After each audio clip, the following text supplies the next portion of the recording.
Hello, welcome back to Mill City Roasters. We're here today to do a roaster rundown of the brand spanking new shiny 6 kilo machine.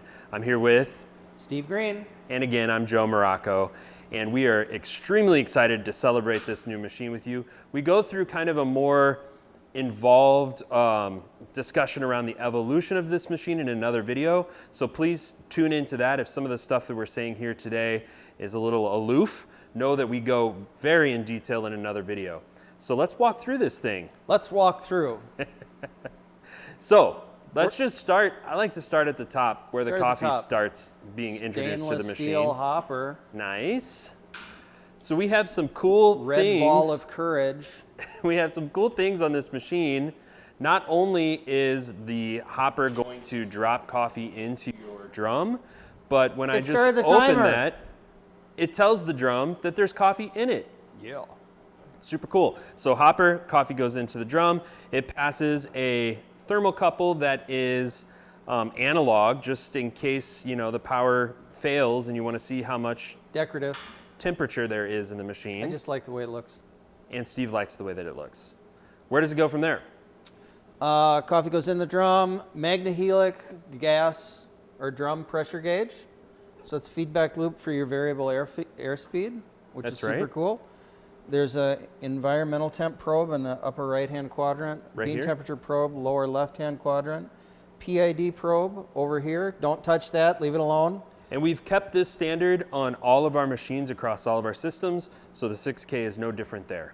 What is fabulous and exciting about this machine is a brand new control system we imported from the 30 and the 60K work that we did last spring.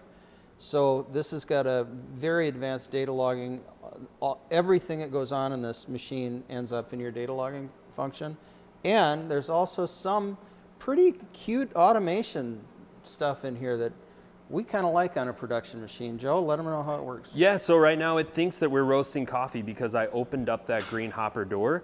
Now it's going to signal to my profile software, you're roasting coffee, you should start the roast. It's also going to signal to my timer on the control panel, there's a roast in progress. Now if I want to stop that roast in progress, of course, I can go to the computer and tell it, hey, I'm done, or I can stop it on the control panel, or I can simply just lift this. Now this is going to get kind of loud.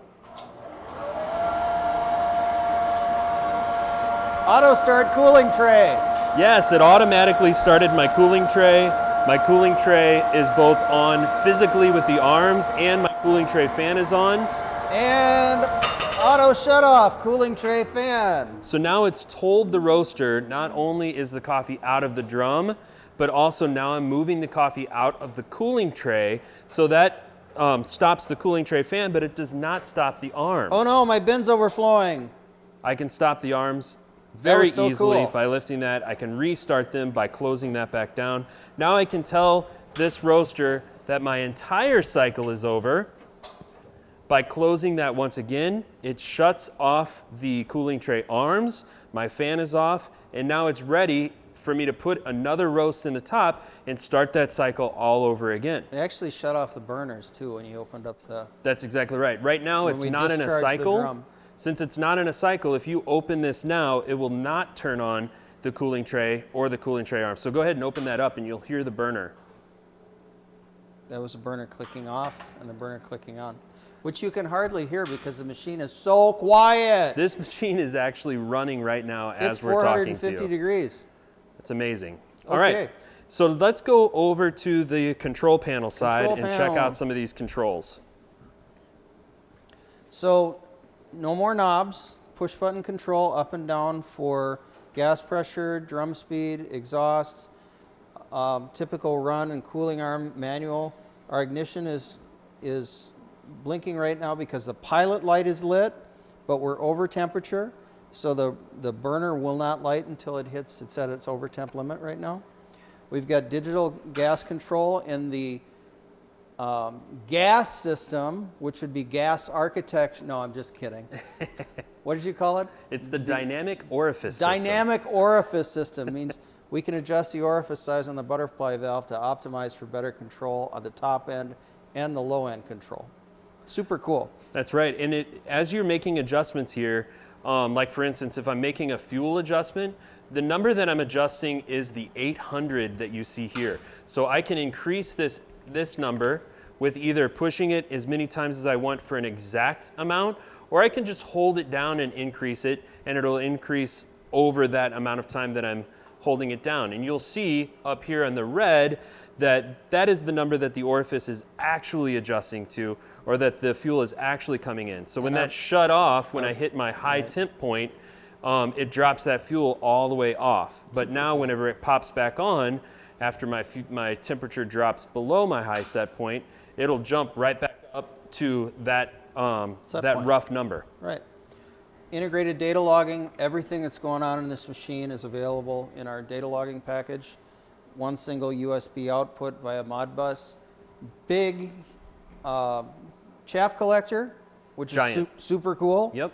I don't have to clean this every other roast like some of those tiny little peanut-sized chaff collectors you see on the smaller roasters. This is a production machine. It's designed for production environment in a space that may be a little challenge in terms of square footage. That's right.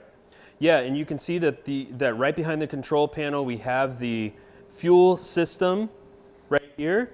We have the same features on this machine as the other machines that we have in terms of we have a safety cover covering the gear area, covering the chain, a very high quality chain.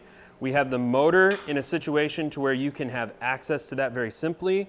We have the auxiliary handle that would fit directly onto the shaft on the back of this drum in the event that you have an unforeseen power outage at the last minute and you need to keep that drum rotating. You can just crank that shaft. We have the inlet air temperature probe that goes directly into the back, and you have access to that just by popping off those Allen wrench screws. So in case you don't know, there's also a torque limiter in case the drum jams. It doesn't wipe out your speed reducer or transmission. And there's an anti-backlash sprocket on there so that drum can't turn backwards. It eliminates another source of impedance on the transmission. So in other words, just in the event that something devastating happens, it's not so devastating that it just destroys your motor. Or your hands. Or your hands, or any piece of clothing that might get pulled in or something. Yeah. You're in a safe situation. Very wise. And then our NordFab Duct Kit. That's right. Which is super cool. Fit specifically to each machine. Yeah, we actually size the machine adapters very, very tightly, or as tightly as we can get them here in Minneapolis before we ship the roaster. And solid stainless between the roaster and the machine. Solid stainless path for all of the coffee through the entire system, by the way. There's no powder coat or paint in there. It's all stainless steel.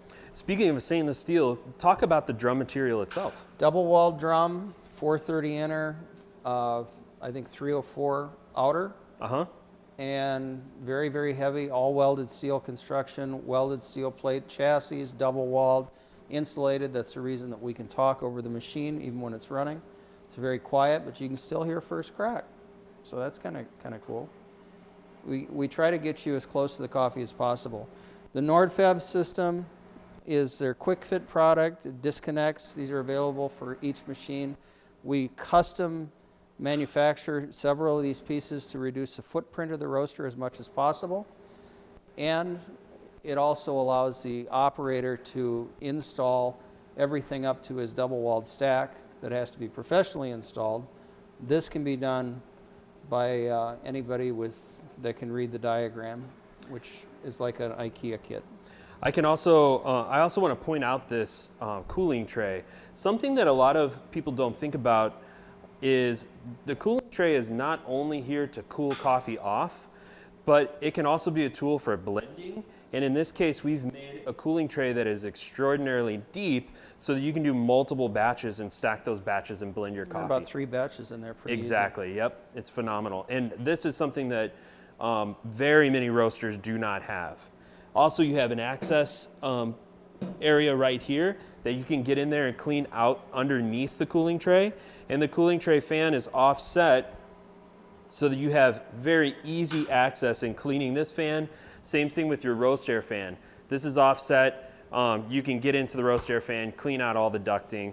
A clean machine is a healthy machine, so if we give you easy access to cleaning it, we think that you're going to clean it more often and keep your coffee tasting better. And several people have asked us over the years, why do we have an off-board cooling tray fan? So it's bigger. Yep. We can cool a batch in less than 4 minutes, typically at a second crack in this cooling tray. If this is all vented properly, we get proper airflow, we can get her done. That's right. So that's a very quick rundown of this 6-kilo machine. Super fast walkthrough. If you want the detailed stuff as a cure for insomnia, we'll have a long form video up in a couple days. That's right. And as always, come check it out, kick the tires on it, roast some coffee with us. We can't wait to have your hands on this machine. You're going to love it. Thanks. Thanks. Bye.